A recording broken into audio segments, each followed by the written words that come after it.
Hey everybody. So I'm working with a new deck today. So this deck is called Magicians, Martyrs, and Madmen. It's completely tarot, but each tarot card is associated with a magician, a martyr, or a madman. And it comes with the history of that person.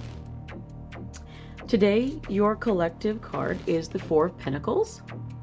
This is your person. It's kind of weird, isn't it?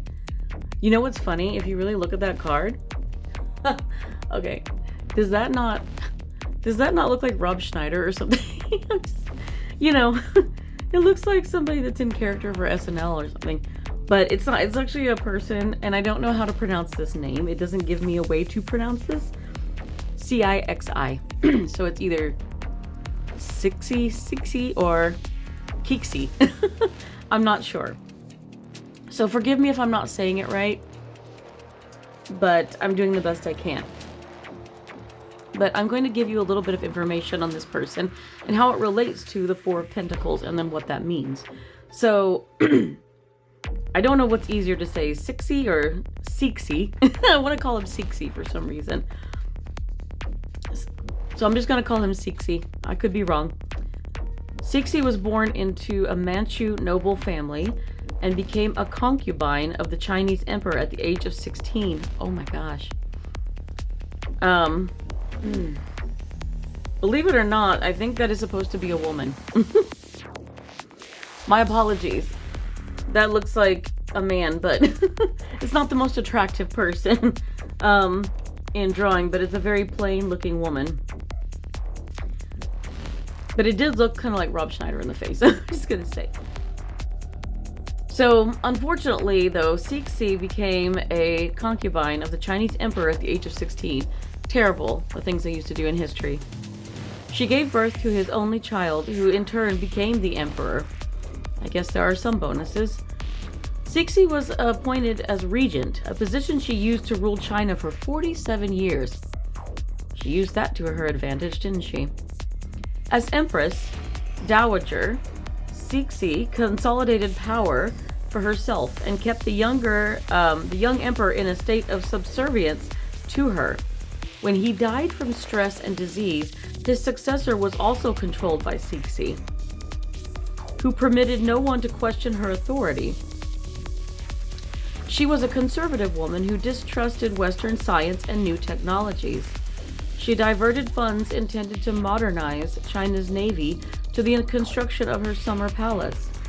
During the Boxer Rebellion, Sixi made it legal to murder any foreigner on Chinese soil. Before dying in 1908, she poisoned the emperor to ensure he couldn't reverse any of her policies. However, she left China in a weakened state, and it was soon torn apart by civil war. Guess not all kind of works, huh? That's somebody who wants control. So, for someone who started as a concubine, I could see that kind of wanting to have control and take over, but yeah, some people don't always use it to their best benefit. So what does it mean in terms of her in this history and the Four of Pentacles? So the Four of Pentacles indicates inheritance, legacy, and greed for material possessions. The pentacles on this card are woven into Sixi's dress, where they cannot be easily removed. She never relinquished her power, and her descendants inherited a broken country, unable to move into the modern era. So that's how it relates. Yes. And I suppose, they show it in the dress here. Oops. Trying to get my face out of the way, but also so you can see this image, and I don't know if you can see it that well. They show a little pentacle on the blanket here, too, that they have in front of her. But yes.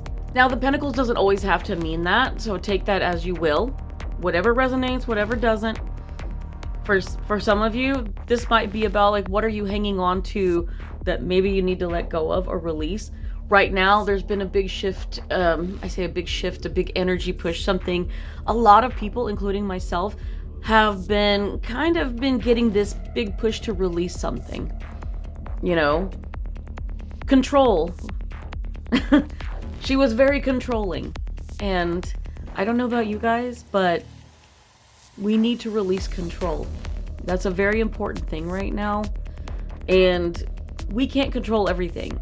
I have, OCPD. So, obsessive control, yes, is that obsessive compulsive, oh my gosh. I can't remember how to say it. OCD is like obsessive compulsive disorder, but I have, obsessive compulsive personality disorder. There is a difference, just so you know.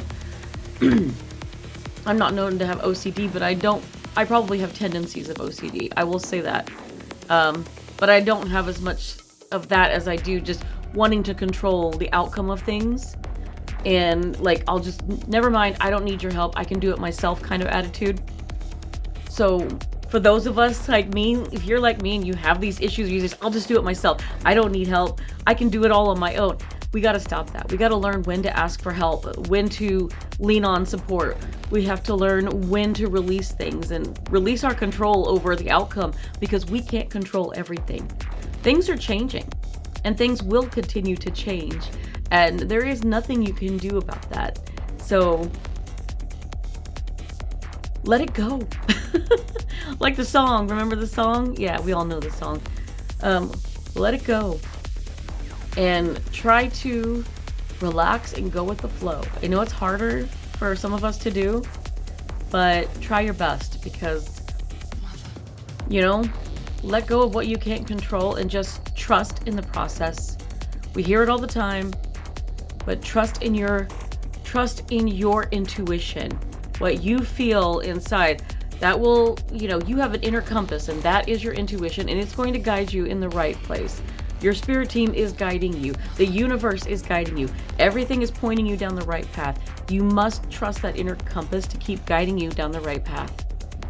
The minute you question it, you start to get lost and confused, and then everything falls apart. And we've all done it, and we're all guilty of it. But you can do this. You can do this. We don't want to end up like this. And we don't want to end up with a broken system, and we don't want to end up not, lost in the wilderness and not going where we need to go and not leaving behind a legacy, right? So trust the process and let go. There's no need for control. Good luck.